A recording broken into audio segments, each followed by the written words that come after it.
రమ్య గారు, ఇప్పుడు మీ ప్రోడక్ట్ మేము ఎందుకు తీసుకోవాలి? చాలామంది ఇప్పుడు మాకు అంటే మాలాంటి వాళ్ళకి చేతగాక అన్ని బయట నుంచి కొనుక్కుంటున్నాం కదా అని చెప్పి దాన్ని మీరు అడ్వాంటేజ్గా తీసుకొని మీరు ఈ ఫీల్డ్లోకి వచ్చారా మనీ సంపాదించుకోవడానికి? అట్లా ఆ పాయింట్లో అయితే కాదు. ఫస్ట్ థింగ్ నేను ఆలోచన చేసినప్పుడు ఎక్కడ చూసినా అంటే మిల్లెట్స్ దొరుకుతుంది, కానీ అందులో యాడెడ్ రైస్ ఉంటుంది. ఓకే. ప్రిజర్వేటివ్స్ మేబీ ఉంటాయా అనేది షూరిటీగా మనం చెప్పలేము. అక్కడ కంపల్సరీ మెన్షన్ చేస్తారు ప్రిజర్వేటివ్స్, నో ప్రిజర్వేటివ్స్. కానీ ఏ బ్యాటర్లో అయినా రైస్ ఉంటుంది. రైస్ తినని వాళ్ళు కొందరు, కంప్లీట్గా రైస్ తినని వాళ్ళు ఉంటారు.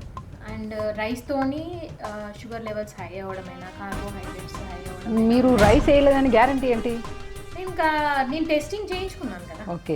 అన్ని ప్రోటీన్ కానీ కార్బోహైడ్రేట్ కానీ ఎవ్రీథింగ్ ఫేర్ అండ్గా మొత్తం టెస్టింగ్ చేయించాలి. ఎవ్రీ 6 months ఒకసారి చేయించుకోవాలి కదా? ఎవ్రీ 6 months ఒకసారి కంపల్సరీ టెస్టింగ్ చేయించాలి. ఓకే. మనం కరెక్ట్గా వాడుతున్నామా లేదా అనేది అది చూపిస్తుంది కదా, వాల్యూస్ చూపిస్తుంది కదా. ట్రాన్స్పరెంట్గా ఉండడం వల్ల ఏంటంటే మీకు మా మీద నమ్మకం ఉంటుంది. ఇంకా నేను దాని మీద కూడా వర్క్ చేస్తున్నాను. అంటే ఏం చేస్తున్నాం, ఏమేం వాడుతున్నాము, యూనిట్ మొత్తం వీడియో తీసి కూడా పెడితే ఇంకా చూసే వాళ్ళకు కూడా నిజంగానే వీళ్ళు రైస్ వాడట్లేదు, ఫేక్గా చెప్తున్నారా అనేది తెలిసిపోతుంది, అక్కడ అర్థమైపోతుంది.